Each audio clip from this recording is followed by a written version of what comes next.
যুক্তরাষ্ট্রের উপর দিনকে দিন প্রভাব হারাচ্ছে ইসরায়েল। এই নিয়ে বিরোধীদের চাপের মুখে পড়েছেন ইসরায়েলি প্রধানমন্ত্রী বেনিয়ামিন নেতানিয়াহু। যুক্তরাষ্ট্র ইরান বসছে কূটনৈতিক আলোচনায়। সেই আলোচনায় ওয়াশিংটনের সিদ্ধান্তে আদৌ কতটা প্রভাব ফেলতে পারবে তেল আবিব তা নিয়ে সন্দিহান ইসরায়েলিরা। অথচ কয়েক মাস আগেও অঞ্চলটিতে নিজেদের আধিপত্যের দ্বার প্রান্তে রয়েছে বলে মনে করছিল ইসরায়েল। ইসরায়েলি রাজনৈতিক বিশ্লেষক ওরি গোলবার্গ বলেন, ইসরায়েলের বিরোধীরা অভিযোগ করেছে ইসরায়েলি প্রধানমন্ত্রী বেনিয়ামিন নেতানিয়াহু যুক্তরাষ্ট্রের প্রেসিডেন্ট ডোনাল্ড ট্রাম্পের কাছে নতি স্বীকার করে গাজায় যুদ্ধ খুব তাড়াতাড়ি শেষ করে দিয়েছেন। তবে বিশ্লেষকরা মনে করছেন, ইসরায়েলের আঞ্চলিক ঘটনাপ্রবাহকে নিজেদের মতো করে গড়ে নেওয়ার ক্ষমতা যে কমে গেছে তা ক্রমেই স্পষ্ট হচ্ছে। গাজায় 2 বছর ধরে চলা গণহত্যায় ইসরায়েলের হাতে ৭১,৮০০-র বেশি ফিলিস্তিনি নিহত হওয়ার পর যুক্তরাষ্ট্র এখন নেতৃত্বে চলে এসেছে বলেই মনে হচ্ছে।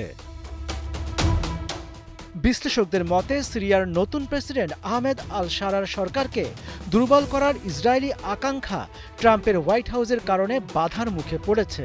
বরং যুক্তরাষ্ট্র সক্রিয়ভাবে নেতানিয়াহু সরকারকে দামেস্কের সঙ্গে সমঝোতায় পৌঁছাতে চাপ দিচ্ছে।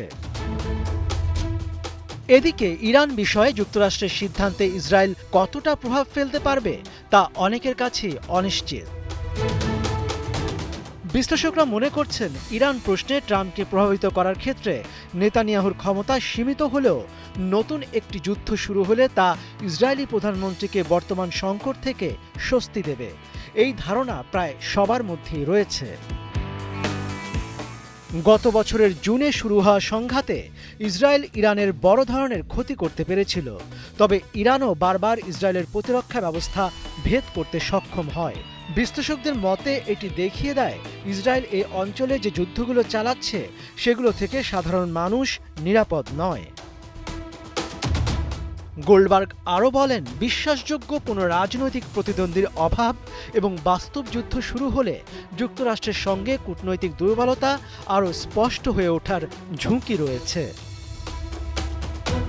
মনিরুজ্জামান বাবু, ৭১।